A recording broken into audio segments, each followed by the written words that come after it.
আজিৰ পৰা কেইবছৰমানৰ আগৰ কথা। মোৰ নাম অজিত।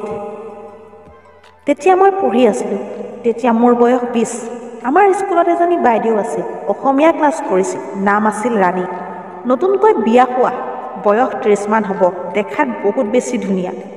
বাইদেউৰ ফিগাৰ দেখাত ক'বই নালাগে। বাইদেউ বহুত ওখ, 5.7 মান হ'ব চাগে।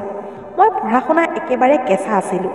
মোক সদায় ক্লাছত থিয় কৰি থয়, কেতিয়াবা ক্লাছৰ বাহিৰত কাণত ধৰাই থিয় কৰি থয়। বাইদেৱে সদায় হোমৱৰ্ক দিয়ে আৰু মই কেতিয়াও কৰি নাহোঁ। এদিনাখন বাইদেৱে মোক কৈছিল, যদি অহাকালি হোমৱৰ্ক কৰি লৈ নাহোঁ তেতিয়াহ'লে ঘৰৰ পৰা অভিভাৱকক মাতিব। মই নেক্সট দিনা হোমৱৰ্ক কৰি আহিবলগীয়া হ'ল। বাইদেউ ক্লাছত আহিয়ে জমা ল'লে বহীবোৰ আৰু পঢ়ুৱাত লাগি গ'ল। বহীবোৰ চাবলৈ সময় নহ'ল আৰু বহীবিলাক অফিচ ৰুমত লৈ গ'ল আৰু ক'লে, বহীবোৰ মই ঘৰলৈ গৈ চাম, অহাকালি পাবা বুলি কৈ লৈ গ'ল। মোৰ ভয় লাগিব ধৰিলে। মই বহীখনত বাইদেউৰ কথাই বেছিভাগ লিখি থোৱা আছে। বাইদেউক ছবি আঁকি থোৱা আছে। অপেন হৈ থকা ছবিবোৰত বাইদেউৰ নাম লিখি থৈছোঁ আৰু পালে কেনেকৈ দিম, সপোনত কিমানবাৰ দিছিলোঁ। বহীখনত সেইবোৰ বিস্তাৰভাৱে লিখা আছে, প্ৰথমৰ পৰা শেষলৈকে বাইদেউৰ কথাই লিখা আছে। নেক্সট দিনা বাইদেৱে ক্লাছলৈ আহিয়ে মুখস্থ ধৰিলে। মই নোৱাৰাত মোক বাহিৰত কাণত ধৰাই থ'লে আৰু ক'লে, তোৰ আজি ডাবল পানিছমেণ্ট আছে। মই গম পাইছোঁ। বাইদেৱে মোৰ বহীখন পঢ়িলে। ক্লাছ শেষ হোৱাত সকলোৱে বহীবোৰ ঘূৰাই দিলে, কিন্তু মোৰখন নিদিলে। বাইদেউ ক্লাছৰ পৰা ওলাই গৈ মোক ক'লে, যোৱা এতিয়া, বহি থাকা। হয় বাইদেউ, ভয়ে ভয়ে সুধিলোঁ, মোৰ বহীখন বুলি। বাইদেৱে ক'লে, অহ, মই যে পাহৰি আহিলোঁ, চাগে তোৰ বহীখন। আৰু ক'লে, তোৰ পঢ়া শুনাটো একোৱেই নাই। আজিৰ পৰা মোৰ ঘৰলৈ আহিবি সন্ধিয়া টিউশ্যন পঢ়িবলৈ 5 বজাৰ পিছত। মই 6 মান বজাত গৈ উপস্থিত হ'লোগৈ। দেখিলোঁ বাইদেউ টাইট এখন টি-চাৰ্ট পিন্ধি আছে। ইনাৰ পিন্ধা নাই বাবে বগৰী দুটা ডাঙৰ ডাঙৰ চিনি পোৱা যায়।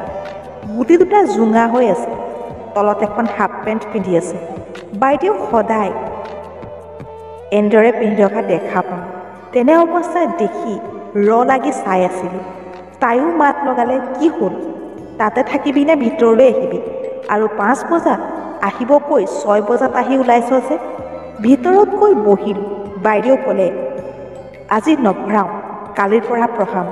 বহীখন লৈ যা আৰু শুন, কালি একেবাৰে কাপোৰ কানিবোৰ লৈ আহিবি। 10 বজালৈ পঢ়াম, ইয়াতে ৰাতি থাকিবি। ঘৰত গ'লে কিতাপটো নপঢ়ই। মই ঠিক আছে বুলি ক'লোঁ আৰু ছাৰৰ কথা সুধি দিলোঁ। বাইদেউ, ছাৰ ক'ৰবাত ওলাই গৈছে নেকি? বাইদেউ ক'লে, তই নাজান নেকি, ছাৰ ইয়াত নাথাকে। তেখেত ৰেলৱে চাকৰি কৰে, গুৱাহাটীত থাকে। ছাৰে, মই সুধিলোঁ, বাইদেউ আপুনি অকলে থাকে, ভয় নাখায় নেকি? বাইদেউ ক'লে, মোৰ মা আছিলে, আজি ঘৰলৈ গ'ল, বহুত দিন হ'ল যে। তুমি যোৱাগৈ, যোৱা এতিয়া, যোৱাকালি আহিবা সোনকালে। পিছদিনা মই ঘৰত গ'লোঁ। ঘৰতো ভালে ভালে গোটেই কথাখিনি ক'লোঁ, কাৰণ ঘৰত মই কিতাপ একেবাৰেই নপঢ়োঁ। 5 বজাত আহি মই বাইদেউৰ ঘৰ ওলালোঁ। বাইদেউ গা ধুই এখন টাৱেল গাত মেৰিয়াই লৈ ওলাই আহিলে। মোৰ দেখিয়ে দাং খাই গ'ল।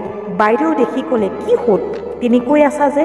তাৰ পাছত চাহ খাই 9 বজালৈকে কিতাপ পঢ়ালে। তাৰ পাছত ভাত বনাব গ'ল বাইদেৱে। ময়ো তাইৰ লগতে পাচলি কটাত লাগি দিলোঁ। পিছত আমি খাই বৈ টিভি চাব ধৰিলোঁ।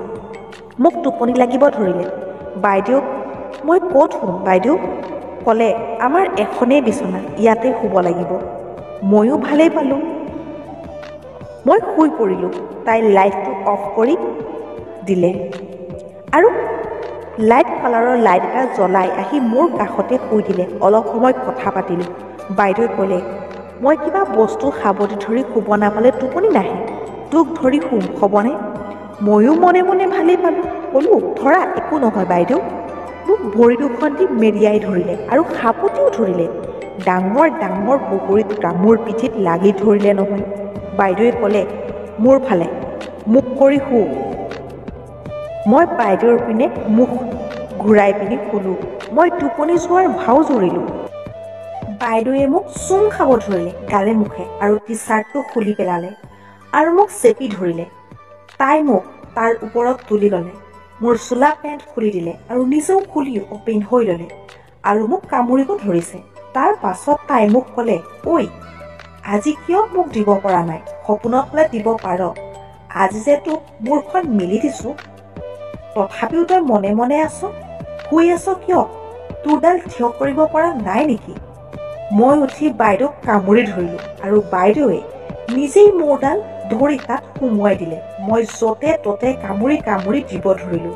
তাই চিঞৰিব ধৰিলে, আৰু খাই পেলা। আজি মোৰ বগৰী কামুৰি ছিঙি পেলা। আজি মোৰ বগৰী ছিঙিয়ে পেলা তই মুঠতে। মই পূৰা জোৰকৈ লাগি গ'লোঁ। 15 মিনিটমান পাছত মোৰ ওলাই গ'ল পানী। বাইদেৱে ক'লে মোৰ মুখত দে, আৰু বাইদেৱে চুপি চুপি খাই পেলালে। তাৰ পাছত মই তাইৰ ওপৰত পৰি সাৱটি ধৰি চুম খাব ধৰিলোঁ আৰু ক'লে, আৰু কেইবাৰ কৰিবি আজি? মই ক'লোঁ, আৰু 2 বাৰ। এইবাৰ ইটোত ভৰাম হ'বনে? তাই ক'লে, নালাগে আজি তাত ভৰাবলৈ, কালি অলপমান তেল লগাই লৈ ভৰাব দিম হা। এই চেনেলত আগবঢ়োৱা প্ৰতিটো ষ্টৰী হৈছে কাল্পনিক আৰু এই ভিডিঅ'টো কেৱল এণ্টাৰটেইনমেণ্টৰ কাৰণে বনোৱা হৈছে। কোনেও যাতে নিজৰ গাত পাতি নলয়। This video' is only for entertainment.